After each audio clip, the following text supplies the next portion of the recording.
Hello everyone, welcome to the official YouTube channel of the Home Academy. इस video में हम generation of computer का last part देखने वाले हैं, that is the fifth generation of computer. हम पढ़ चुके हैं फर्स्ट जनरेशन ऑफ कंप्यूटर में the period of the first generation is from 1946 to 59, and in first generation computer vacuum tube is used. Second generation, the period of second generation 1959 to 1965, and its transistor is used. Third generation of computer, the period of third generation 1965 to 71, and is integrated circuit based. Integrated circuit का use किया जाता था. Fourth generation, the period of fourth generation 1971 to 1980, and VLSI microprocessor based. Fifth generation period, the period of fifth generation is from 1980 onwards, and in some book it is written as 1989. But the important thing is ULSI microprocessor based. They are ULSI microprocessor based. If you like our video, do share with your friends and do not forget to subscribe our channel Home Academy. Also join us on our Facebook pages. Link is given in the description or in the comment section. Fifth generation computers. The period of fifth generation is from 1989 till date. 1989 से लेके आज तक जो present में हम use कर रहे हैं fifth generation computers. In the fifth generation computers VLSI technology becomes the ULSI technology.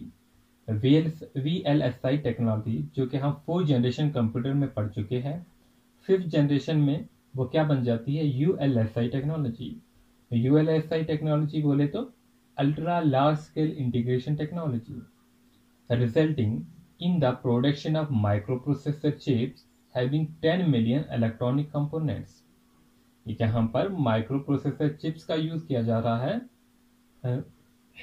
This generation is based on parallel processing hardware and artificial intelligence. तो पढ़ेंगे इनके बारे में डिटेल में क्या होता है. Artificial intelligence is an emerging branch in computer science which interprets the means and method of making computer think like the human being. तो ह्यूमन बीइंग की तरह ही सोचता है कंप्यूटर. किसकी वजह से? आर्टिफिशियल इंटेलिजेंस की वजह से. ये इसमें हार्डवेयर जो है यूज किया जा रहे हैं, पहले प्रोसेसिंग हार्डवेयर का यूज किया जा रहा है. All the high level languages like C++, Java, .NET etc. Are used in this generation. तो इम्पॉर्टेंट पॉइंट जो हमको याद रखनी है, फिफ्थ जनरेशन ऑफ कंप्यूटर 1989 से स्टार्ट हुआ और आज प्रेजेंट टाइम तक चल रहे हैं. इन this generation VLSI technology was used. कौन सी टेक्नोलॉजी का यूज किया था? Very large scale integration technology का यूज किया गया था. और VLSI के बाद जो टेक्नोलॉजी का यूज किया गया था वो क्या थी? ULSI, ultra large scale integration का यूज किया गया. जब VLSI टेक्नोलॉजी आई, VLSI टेक्नोलॉजी में हम क्या करते थे? 1 मिलियन इंस्ट्रक्शन को पर सेकंड में प्रोसेस करते थे. VLSI क्या होता है? Very large scale integration. उसके बाद VLSI टेक्नोलॉजी क्या बन गई? ULSI technology, ultra large scale integration. इसमें क्या थी? 10 मिलियन कंपोनेंट्स जो थे वो सिंगल चिप में यूज किए जा रहे थे. 10 million components on a single chip was used. तो जैसे ही हमारे कंप्यूटर्स में हमारे पास ULSI टेक्नोलॉजी आई, जो हमारा CPU था वो हट गया. जो हम फोर्थ जनरेशन तक CPU का यूज कर रहे थे, अब जो CPU था वो इनबुल्ट आने लगा कंप्यूटर्स में. जैसे कि आप अपने PCs में देख सकते हो, इसने क्या कर दिया, जो हमारे जैसा लैपटॉप है, ये चीजें हैं, ये पोर्टेबल PCs बन गए, पोर्टेबल कंप्यूटर्स बन गए. हम इन्हें एक जगह से दूसरी जगह भी ले सकते हैं. इनका साइज जो है वो छोटा हो गया. ULSI टेक्नोलॉजी आने से हमें ये फायदा हुआ, एक तो हमारी स्टोरेज कैपेसिटी बढ़ गई, कंप्यूटर जो है वो पोर्टेबल हो गए. मोस्ट इंपॉर्टेंट, प्रोसेसिंग पावर जो है वो बढ़ गई. हम कह सकते हैं इन this generation electronic components, micro processor chips and the main memory capacity was increase. And the most important thing ये है, जैसे कि आज हमारे नोटबुक्स है, PCs है, अब यहाँ पर ULSI टेक्नोलॉजी आने के बाद हमें इलेक्ट्रिसिटी की जरूरत नहीं पड़ने लगी. क्या है कि अगर हम अपना जो है पीसी जो है नोटबुक अपना है, हम उसे चार्ज कर लेते हैं। चार्ज करने के बाद हम उसे 2-3 घंटे जो है वो यूज़ कर सकते हैं बिना इलेक्ट्रिसिटी के। तो ये जो थी बहुत इंपॉर्टेंट बात थी, इसमें यूएलएसआई टेक्नोलॉजी आने के बाद ये सब कुछ हुआ। तो इसमें और भी पॉइंट है, they are general purpose machine. तो इसके कुछ important characteristics, they are general purpose machine, they use standard high level programming language. High level programming language होने की वजह से ये ज़्यादा यूज़र फ्रेंडली बन गया। ज़्यादा इसमें जो है लोग काम कर सकते हैं। जो स्किल्ड भी नहीं है, जो कंप्यूटर का नॉलेज भी नहीं है, वो भी इसमें अब काम कर सकते थे। जो आज हमारे मोबाइल फ़ोन हैं, ये भी कंप्यूटर ही एक किस्म के, ये भी बैटरी पावर पे चलते हैं। तो यहाँ पर भी माइक्रो प्रोसेसर आने के बाद जो आज हम अपना आधे से ज़्यादा काम जो है ऑफिस वर्क जो है अपने मोबाइल फ़ोन पे भी कर सकते हैं। तो ये 5th जनरेशन कंप्यूटर में ही आते हैं।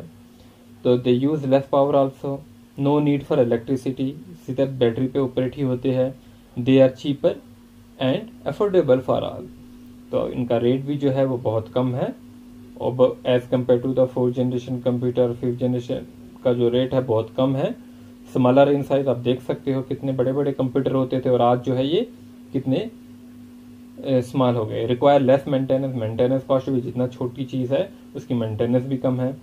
Artificial intelligence are used in this generation. The most important point is artificial intelligence का यूज किया जा रहा है 5th जनरेशन कंप्यूटर में।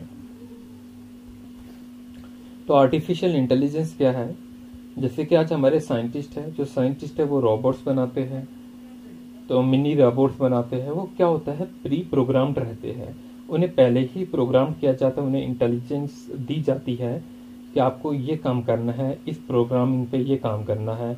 जैसे कि आप रोबोट देखते हैं वो प्री प्रोग्राम रहते हैं कि ये आपको काम करना है तो वर्क करना है।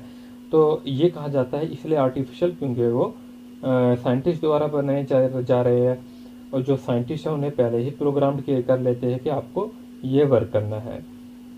तो ये जो थी आर्टिफिशियल इंटेलिजेंस जो था वो 5th जनरेशन कंप्यूटर में ही यूज़ किया जाता था। तो हम देख सकते हैं इसमें क्या क्या टेक्नोलॉजीज जो है आर्टिफिशियल इंटेलिजेंस के अंदर पहले क्या क्या आता है ये देख लीजिए। और रोबोटिक्स आते हैं हमारे, न्यूरल नेटवर्क्स आते हैं, जो गेम प्लेइंग है ये आ रहा है हमारे पास, development of expert system to make decision in real life situation, natural language understanding and generation. तो ये भी, and the main feature of the 5th generation are ULSI technology का use, development of artificial intelligence, development of natural language processing, ऐसे high language का use किया जा रहा है।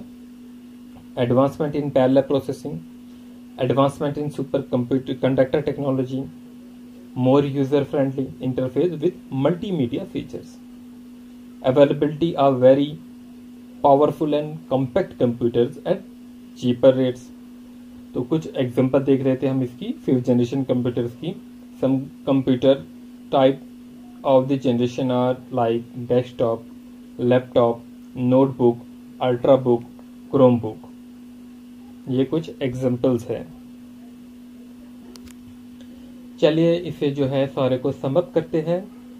जनरेशन पीरियड 5th जनरेशन में 1989 तक आज प्रेजेंट तक की हार्डवेयर टेक्नोलॉजी जो कि आपको याद रखनी है, इंटीग्रेटेड जो सर्किट है with ULSI technology, ultra large scale integration का यूज किया जा रहा है। लार्जर कैपेसिटी मेन मेमोरी की, hard disk with RAID support, optical disk as portable read only storage media, notebook, powerful desktop PCs and workstation, powerful servers, super computers, internet का use भी, cluster computing का भी। तो इसके बारे में हम पढ़ चुके हैं, कंप्यूटिंग के बारे में भी क्या होता है। समअप कर रहे हैं इसमें की software technology, micro kernel based, multi threading, distributed operating system, parallel programming libraries like MPI and PVM, Java, world wide web, multimedia, internet applications, more complex supercomputing applications, key characteristics, portable computers, powerful computer, cheaper, reliable and easy to use desktop machine, powerful supercomputers, high uptime due to hot pluggable component, totally general purpose machine, easier to produce, commercially easier to upgrade, rapid software development possible। और कुछ example जो हम देखे, IBM notebooks, Pentium PCs, सन work station. ठीक है, ये कुछ example जो थी वो भी हम देख चुके हैं।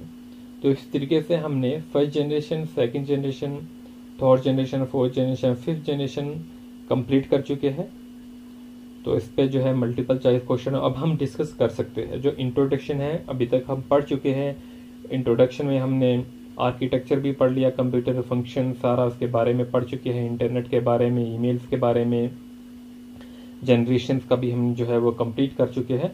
इंट्रोडक्शन जो पार्ट था वो यहाँ तक कंप्लीट हो गया और एक हिस्ट्री का पोर्शन बचा है कंप्यूटर्स की, उसमें से भी कभी कभार क्वेश्चन जो है वो पूछे जाते हैं। तो इस पे अब पहले हम मल्टीपल चॉइस क्वेश्चन डिस्कस करेंगे अगले वीडियोस में।